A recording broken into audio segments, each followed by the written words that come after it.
ये जितनों के हाथ में मोबाइल हैं, ये एक नंबर के सब बेवकूफ़ हैं।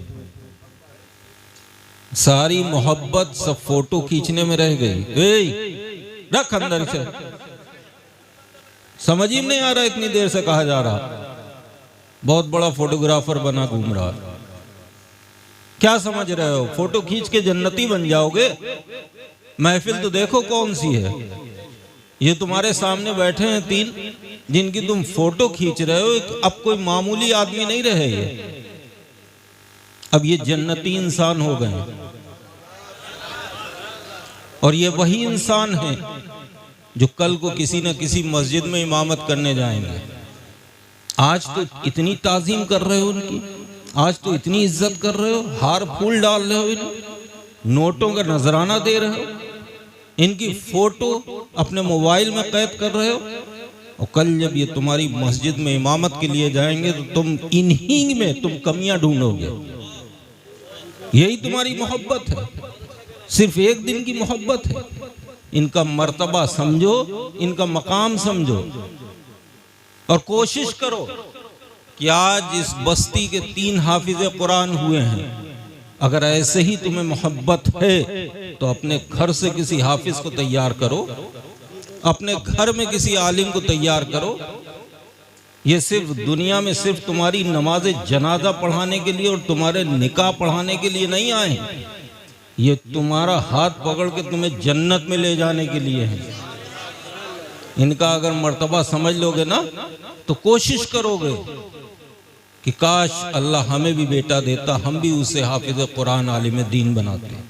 तुम्हारी क्या औकात है, तुम्हारी क्या बिसात है? तुम तो दौलत के पीछे भाग रहे हो। कौन दौलत? वो दौलत जो तुम्हारा एक न एक दिन साथ छोड़ देगी। जरा तारीख के औराक को पलटा करो, देखा करो कि हाफिज कुरान का क्या मर्तबा है। एक तो इधर बहुत गलत साइड बिठाया, इधर औरतों की तरफ बिठा दिया आपने हाफिज कुरान को। ये वो हाफिज कुरान है। आज हम दौलत के पीछे भाग रहे हैं, शोहरत के पीछे भाग रहे हैं।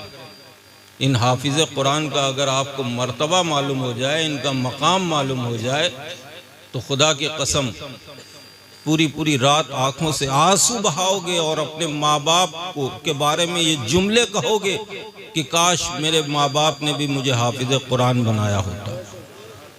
आज तुम्हारी क्या बिसात है, क्या है तुम्हारे पास? तारीख के औराक को पलटोगे, देखोगे कि तारीख में एक नाम ऐसा भी है जिसने हिंदुस्तान ही नहीं काफी हिस्से पे हुकूमत की है। वो नाम हजरत औरंगजेब आलमगीर का है।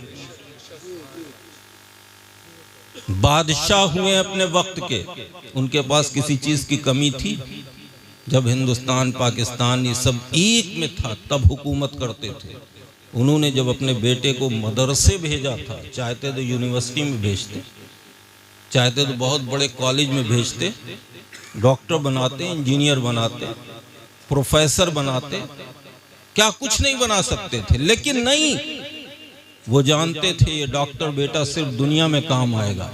अगर हाफिज कुरान बन गया तो ये दुनिया में भी काम आएगा और आखिरत में भी हमारे काम आएगा। अपने बेटे को मदरसे भेजा, काहे के लिए? इल्म दीन हासिल करने के लिए, कुरान को पढ़ने के लिए भेजा। और इसी तरह जिस तरह आज इन बच्चों की दस्तार हुई है, तारीख के औराक को पलटोगे तो एक दिन हजरत औरंगजेब के बेटे मुअज्जम की भी दस्तार हुई थी। जब दस्तार हुई, मदरसे से घर तशरीफ लाए, अब्बा जान की खिदमत में हाजिर हुए, अर्ज की अब्बा जान मुबारक हो, आज आपका बेटा हाफिज कुरान बन गया। तो औरंगजेब ने अपने बेटे से कहा था, बेटा जाओ अपने दादा जान को ये खुशखबरी सुनाओ। कौन दादा जान? वो भी बादशाह हुए, शाहजहां बादशाह, नाम सुना होगा आपने। चुनांचे मुअज्जम गए, अपने दादा की खिदमत में हाजिर हुए, सलाम किया, अर्ज की दादा जान आपका पोता आज हाफिज कुरान बन गया। इतना सुनना था, शाहजहां बादशाह की आंखों से आंसू टपकने लगे, चेहरे का रंग बदल गया। मुअज्जम ने अपने दादा की कैफियत देखी, वापस उल्टे पैरों वापस हुए, अपने बाप की खिदमत में हाजिर हुए, अर्ज की बाबा जान आपने कहा था दादा जान खुश होंगे, तुम्हें सीने से लगाएंगे, तुम्हें दुआएं देंगे, मैंने जैसे ही कहा कि दादा जान आज आपका पोता हाफिज कुरान बन गया, तो उनके चेहरे का रंग बदल गया, आंखों से आंसू जारी हो गए। औरंगजेब भी सुन के हैरत में पड़ गए कि आखिर माजरा क्या है, मामला क्या है, कौन सी बेअदबी गुस्ताखी हो गई मेरे बेटे मुअज्जम से कि मेरे बाबा जान की आंखों से आंसू जारी हो गए। फौरन अपने बाप की खिदमत में हाजिर हुए, अर्ज की कि बाबा जान आज तो खुशी की बात है, आज तो आपके लिए खुशी का दिन है, आपको तो खुश होना चाहिए कि आपका पोता हाफिज कुरान बन गया। तो शाहजहां बादशाह ने जो जवाब दिया था, गौर करो मुसलमानों, शाहजहां ने कहा था कि बेटा आज खुशी का दिन तुम्हारे लिए है, इसलिए कि तुम्हारा बेटा हाफिज कुरान बना है, तुम्हारा बेटा तुम्हारी बख्शिश का सामान बना है। काश मेरा बेटा हाफिज कुरान बनता तो मुझे भी खुशी होती। सुभान अल्लाह, सुभान अल्लाह। ये हैं हाफिज कुरान।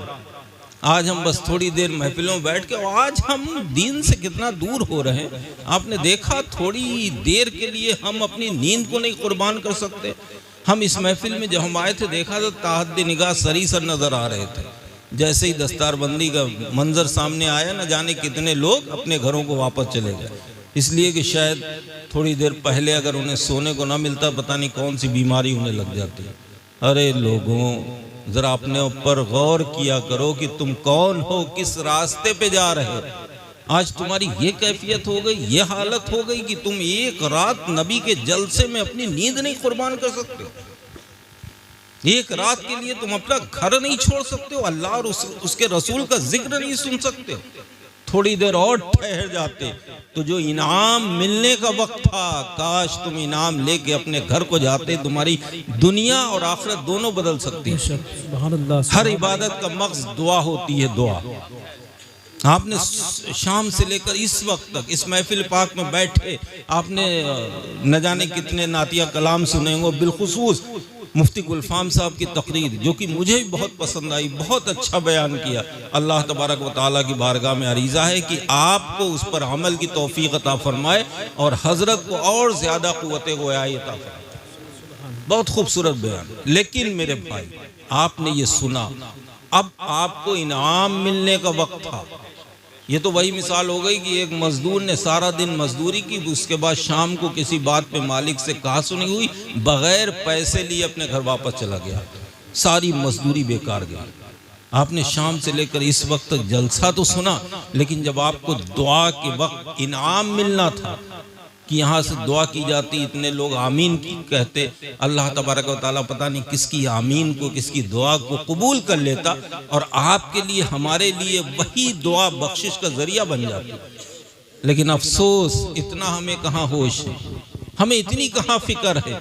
हम दीन से इस कदर दूर हो रहे हैं, इस कदर दूर हो रहे हैं कि उसका नतीजा हमारे सामने। सिर्फ हिंदुस्तान ही नहीं मेरे भाई, पूरी दुनिया का देखो आप क्या हो रहा है, कैसे कैसे मजालिम मुसलमानों के ऊपर ढाए जा रहे हैं, कितने कितने जुल्म किए जा रहे हैं। फिलिस्तीन, अभी ये मंजर चल ही रहा है आपके सामने, आप देख सकते हो सोशल मीडिया पे कितना जुल्म हो रहा है। छोटे छोटे बच्चों को कत्ल किया जा रहा है, औरतों की इज्जतों के साथ खेला जा रहा है, इंसानों के जिस्म के चिथड़े उड़ रहे हैं, और हर मस्जिद में, हर जलसे में सिर्फ हिंदुस्तान ही नहीं पूरी दुनिया में दुआएं हो रही हैं। लेकिन अफसोस, हमारी दुआएं रंग नहीं ला रही। कौन दुआ नहीं कर रहा, कितनी दुआएं हो रही हैं फिलिस्तीन के लिए, लेकिन जैसे जैसे हम दुआ कर रहे हैं वैसे वैसे उन पर जुल्म बढ़ते जा रहे हैं। उसकी वजह यह है कि हम दीन से दूर हो गए, हमारी दुआओं में वो असर ही नहीं है। हम कुरान से दूर हो रहे हैं, हम उलमा से दूर हो रहे हैं, हम अपने इमामों से दूर हो रहे हैं। हम तो साहब बस दौलत के पीछे भाग रहे हैं, दौलत के पीछे भाग रहे हैं। इस दौलत की क्या हकीकत है, क्या हैसियत है मालूम है मेरे भाई? जब इंसान दुनिया से रुखसत होता, आंखें उसकी बंद होती हैं, सीधा सीधा तख्ते गुस्ल पर जब लिटाया जाता है, तो उस वक्त उसकी दौलत काम नहीं आती। बड़ी जायदाद इकट्ठा की, बड़ा नाम रोशन किया, लेकिन उसी कपड़े में जाना है जिस कपड़े में एक रक्षा चलाने वाला जाएगा, उसी कपड़े में एक करोड़पति को भी जाना है। वही कब्र की अंधेरी कोठरी होगी मेरे भाई, वहां ये दौलत तुम्हारे काम नहीं आएगी, ये जलसों में की हुई तकरीरें तुम्हारे काम आएंगी। वो कैसे कि तकरीर आपने सुनी, एक कान से सुनी, दिल में बसा लिया, उस पर अमल कर लिया, तो खुदा की कसम, यह आपका अमल करना आपके लिए कब्र में काम आएगा, मैदान क़यामत में काम आएगा, मैदान महशर में काम आएगा, और यही अमल आपको जन्नत ले जाएगा।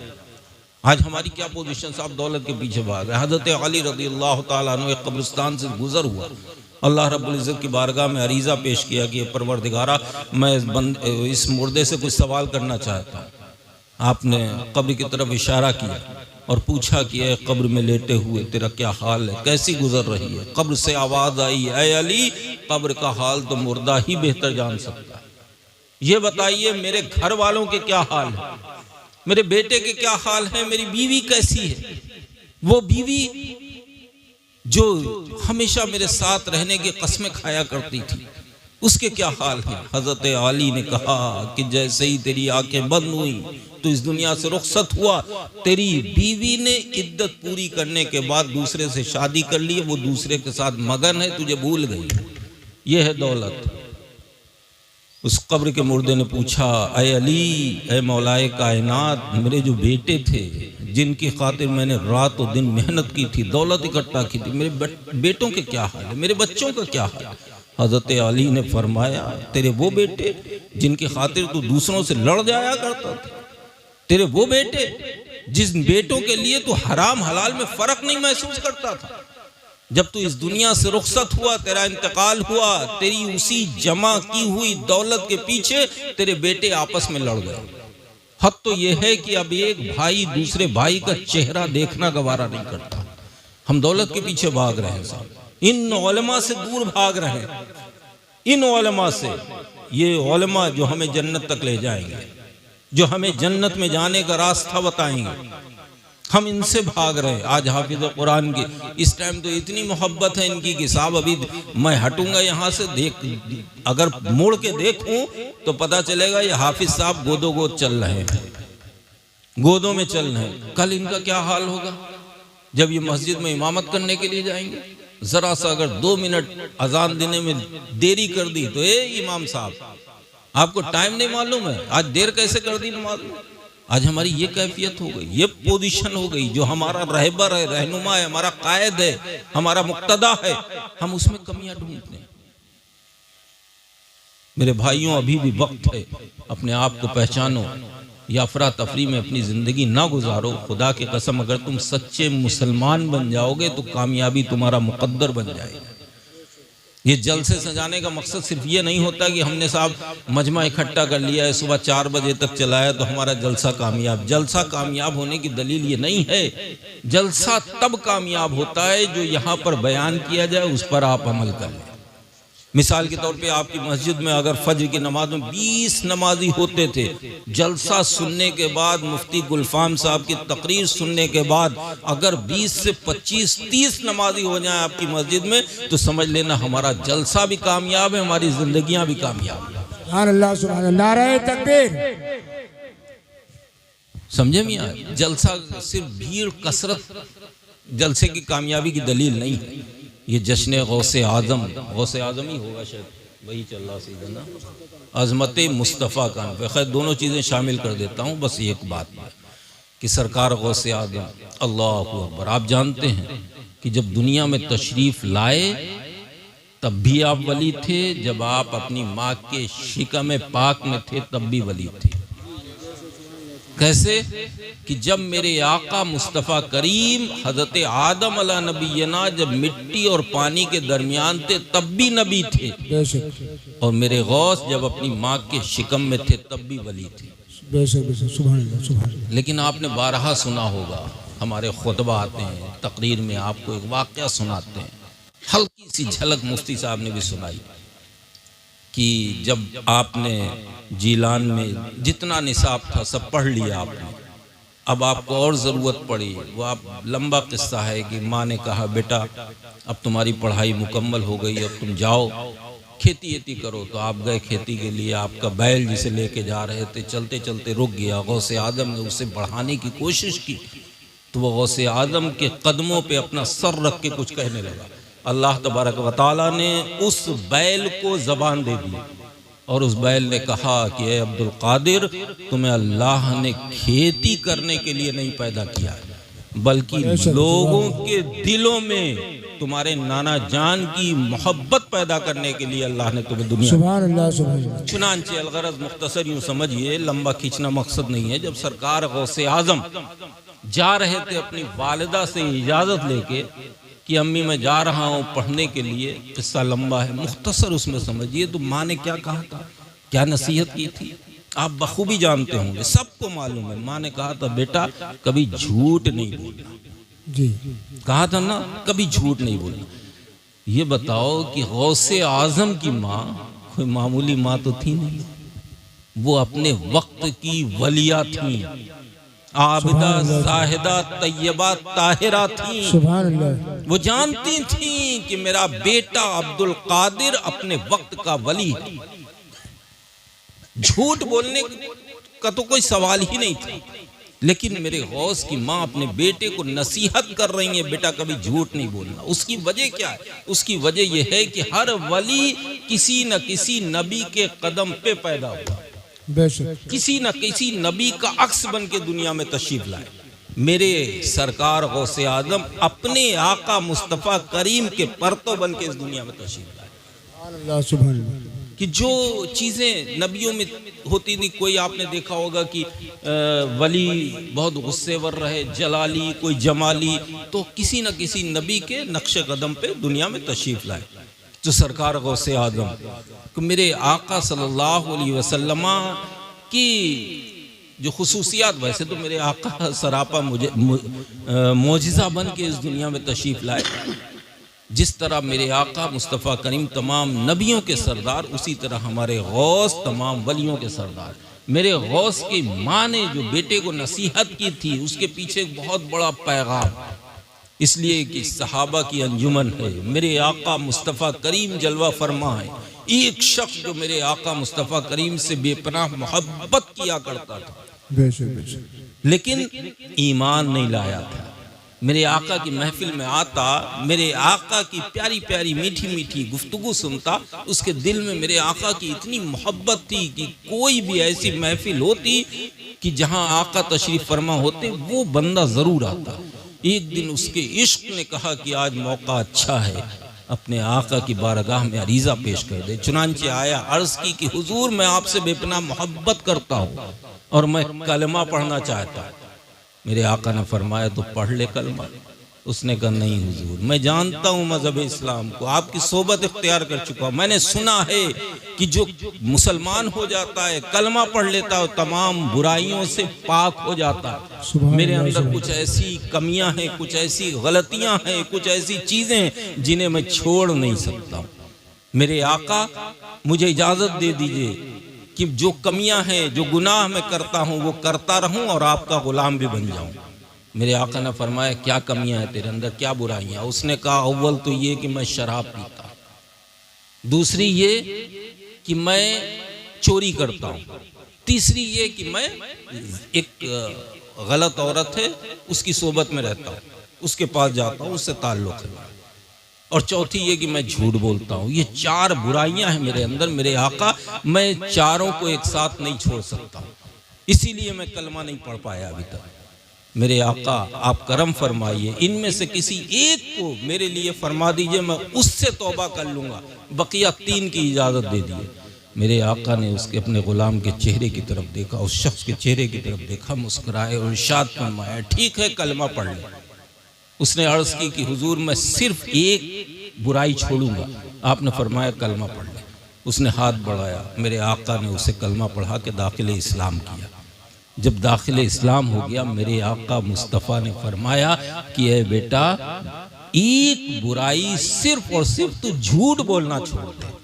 बेशक बेशक। अब क्या था, उसका तो खुशी के मारे बुरा हाल था कि झूठ इतनी हल्की चीज, चलो झूठ नहीं बोलूंगा, बाकी की तो इजाजत मिल गई। बड़ा खुश हुआ, कलमा भी पढ़ लिया, दाखिले इस्लाम भी हो गया, हंसी खुशी अपने घर आया, बीवी को मुबारकबाद दी कि आज मैंने कलमा पढ़ लिया।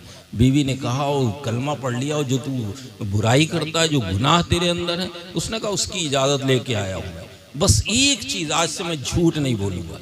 चुनांचे वक्त हुआ, वक्त गुजरा, रात हुई, रात का अंधेरा, रात की तारीकी जब छाई, उसे याद आई, तलब लगी।